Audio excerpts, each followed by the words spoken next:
Hey everyone, it's serotonin. I'm about to do a little bit of a mix match hodgepodge for you. I'm going to start with this. I'm going to start with a brief timeline of the New Age movement. I got this information is completely not mine. I haven't pulled this together at all, but I was just responding to someone about the New Age movement. They were talking very positively about the New Age movement. And I think it's really important that you guys understand that and I know that a lot of you do. But anyway, I guess I'm making videos to help people who are taking the first step away from their reality, which is really interesting because I remember a couple months ago just feeling like I have no idea how to help people who are taking their first step away. And now suddenly all these videos seem to be kind of pouring out for me. So if you have people in your life who are speaking very positively of the New Age movement and using crystals and crystal use and stuff, just keep in mind, first of all, that we use quartz crystals in computers right now, and crystals themselves are basically like a memory bank, and they store information, including sort of intentional information, and you can charge them with your intention. So just be mindful that whatever crystals you have or use, that you clear them of their former energy input. So they have their own latent energy, and then people can put, like in a disk, you can fill up a disk with information. So make sure you basically wipe your crystals. I wouldn't follow any particular set of rules that have been set out. Like there are people, I do believe I've said this before. So it's not like midnight sea salt in a glass bowl or a metal bowl in this moonlight or whatever. That stuff, don't worry about it. Come up with your own method. You'll know if it's worked or not. You're strong and you're powerful, and you can do it. A clearing that's just as effective, that comes from the soul, from your depth of knowledge. Okay, brief timeline of the New Age movement. All of this will be linked below. Please do show this to someone if you need to. 1840s was what the first time they ever heard the term New Thought. And then Blavatsky comes into the picture pretty darn quick. PDQ, as they say. Look, there's PQ anyway. And things take off really after the 1840s, and you can see here. We have lots of stuff going on. Krishnamurti is the Messiah. What I find very interesting here, though, is it seems to be largely led by women. So I'm wondering if this is bringing women either into the foray to take the fall, or to make it look like it's something very new, because up that till that point they weren't really giving women any kind of a forefront position. So maybe by doing this, this was sort of to prove to people that this was, came from within, and it was spiritual, because women are now going to be considered spiritual instead of witches. Or I'm not entirely sure, but anyway, heavily offloaded, shall we say. They've offloaded the New Age movement onto women, shouldering the weight. And then they're also, they're getting in important figureheads from other countries to, again, probably offload the weight. And then I believe it's the 1980s, it really, like, yeah, you can even see right here. Now we have a few different things happening. And Shirley MacLaine, of course, is famously Hollywood connected. So there we go. And of course, yeah, the Beatles did their part. They're old school. Not Langley, but they are. Oh, it'll come to me. Tavistock. There we go. And then it really breaks it down. So then it sort of takes you up to 1990s. You got Redfield with the Celestine Prophecy. Very interesting here that we've got Hillary is noted here. Jane Houston and 39 members of Heaven's Gate. How freaking interesting is that? That the only politician they name in all of this is Hillary.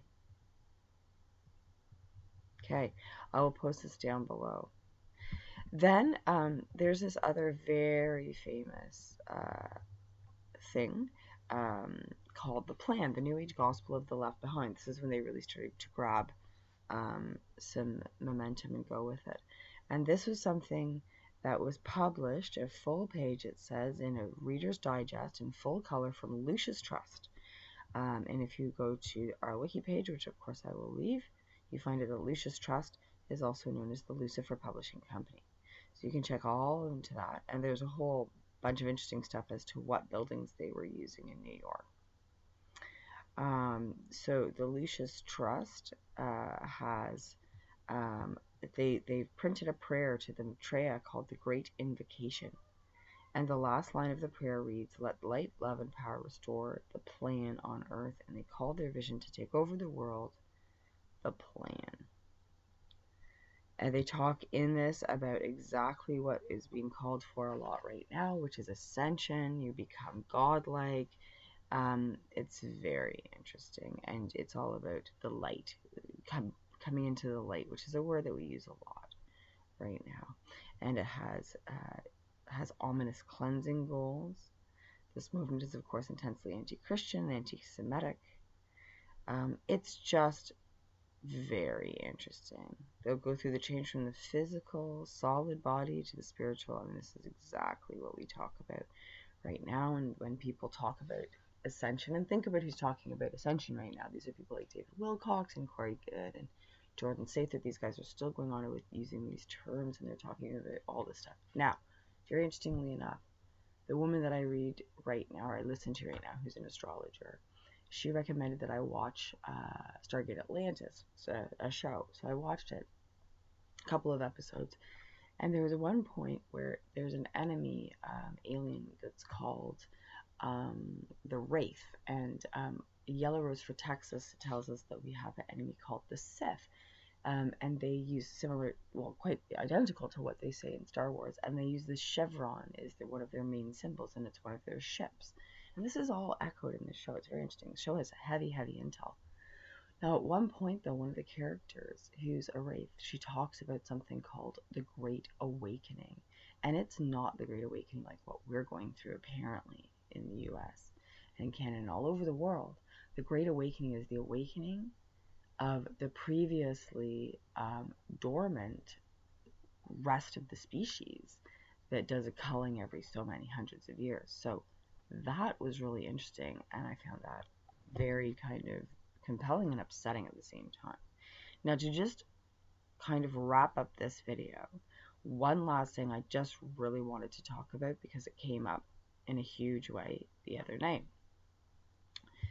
is the word phonetics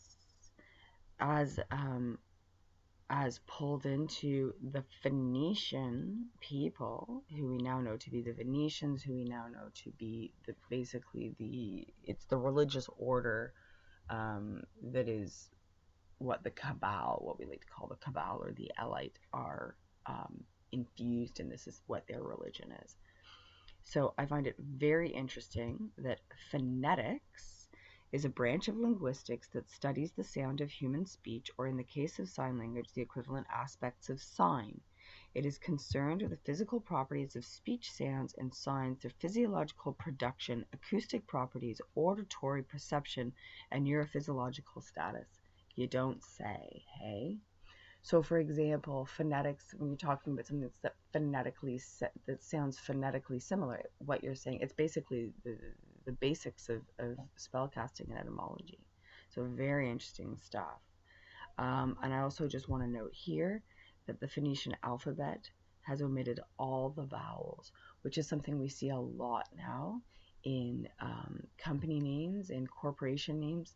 And it's like a trend, and anything that's trending right now, I believe, has roots in this Phoenician satanic Luciferian movement. And you can see it. So there's a lot of products now that are being advertised that have no vowels, and that is part of how they use their language. So anyway, thank you so much for listening, and I will talk to you very, very soon. Have a great night. Look after each other, and don't forget to be loving. Thank you.